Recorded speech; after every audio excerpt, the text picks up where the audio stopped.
Alright, welcome. In this video I'm going to show you how to build an anchovy rig. So we have the teaser heads that you can see in the video here, and then I use a stainless rod that will bend and shape, and what that'll do is it'll get pushed through the body of the anchovy and we'll bend it to create the roll in the anchovy, and later in the video you get to see how that looks in the water. So what I just did there was bend one end of the stainless rod, and what we'll do is it'll get pushed through the pre-drilled holes that are in the anchovy teaser head. You bend one side over, the short side, towards the teaser head, and then the longer side away from the teaser head. And you can see right here I've created a bit of the curve that we're going to want to have for when we insert the anchovy. So once you have the teaser head ready with the stainless steel rod, move on to setting up your hook set.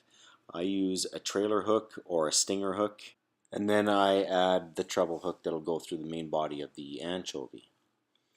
So I use the bait loop knot, 4 or 5 turns the initial one, bring it back, and then 4 or 5 more turns for the rest of it. I'll pull this tight, as you can see, and I'm pointing out the little tag end that I'll clip real shallow, and I'm going to show you why I do that later on in the video. Then I'll follow it up, of course, with the treble hook, bring it down close to the stinger hook, and I'll do the bait loop knot there as well. And I'll leave about 3 inches between the two hooks. And then with the treble hook I'll do the bait loop knot again. Let's do 4 or 5 turns. Grab the tail end, the tag end, the end that goes to the top of the setup, and then another 4 or 5 loops. And I don't think I mentioned it, but make sure you spit this up and get some saliva or water on there.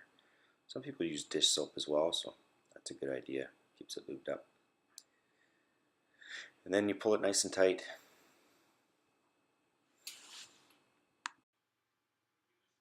And I use the end of the pliers to help pull it tight. Hook one loop around and give her a yank.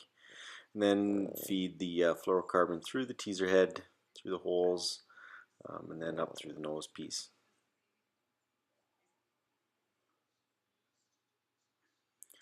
And then I set the pin. You don't want to lose that. It's important in the future. Okay, we use a toothpick to set the fluorocarbon at the teaser head. This prevents any unwanted movement of the hooks and the fluorocarbon within the teaser head setup.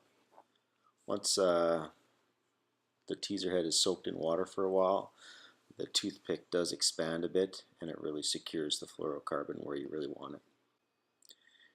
I use a bead chain swivel generally, especially with my teaser head setups, just because the amount of roll that the anchovy does do, and it just prevents a whole lot of twist in the line. So you'll notice I did a Palomar knot on this swivel. That's what I generally do for my hook setups. I think it's important to have the better knots, especially with the big fish that we're fighting here on the Pacific coast. Get into a 30-pound salmon and they tend to do some rip and run, so it's better to have the better knots doubled up on the metal. And here, of course, on the west coast, we have to go barbless, so just pinching off the barbs, and we'll see you on the water. Okay, so I'll show you this is my setup. I know everyone does each thing differently. I'm choosing to go with the green anchovy special through Rhys Davis, which is Gibbs Delta stuff.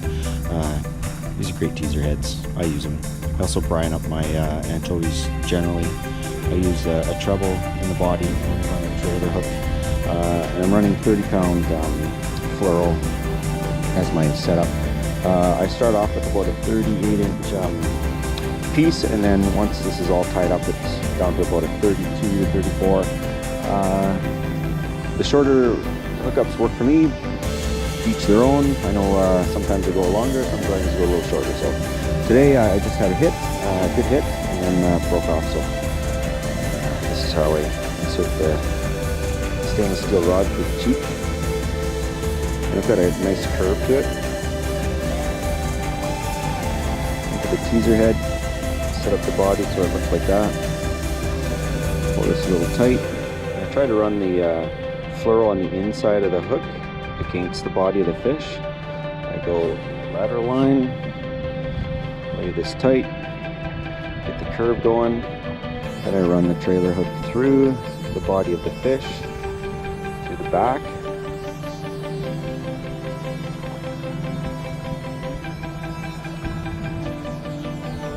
Make sure when you tie your knots on the hooks, there's no tags or anything. So that runs like that.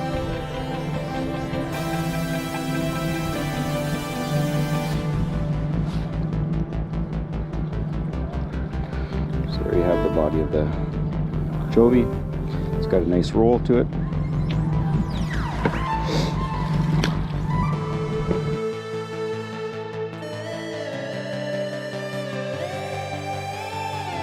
It's about 33 to 34 inches behind the flasher. And for me, that setup works depending on time of year. Right now the water's crystal clear and we're running deep, so got good flash, good brine on there.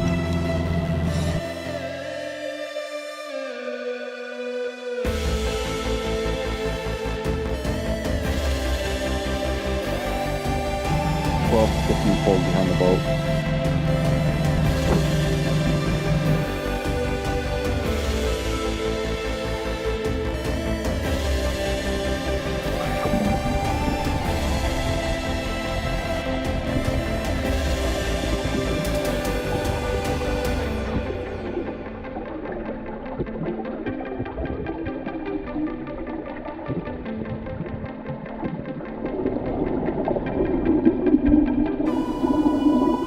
I always start off nice and slow when I drop my anchovies.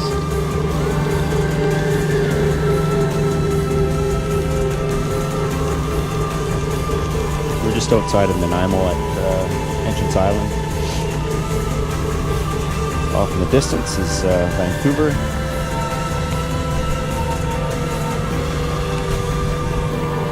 We're running right along Gabriel Island and Entrance Island.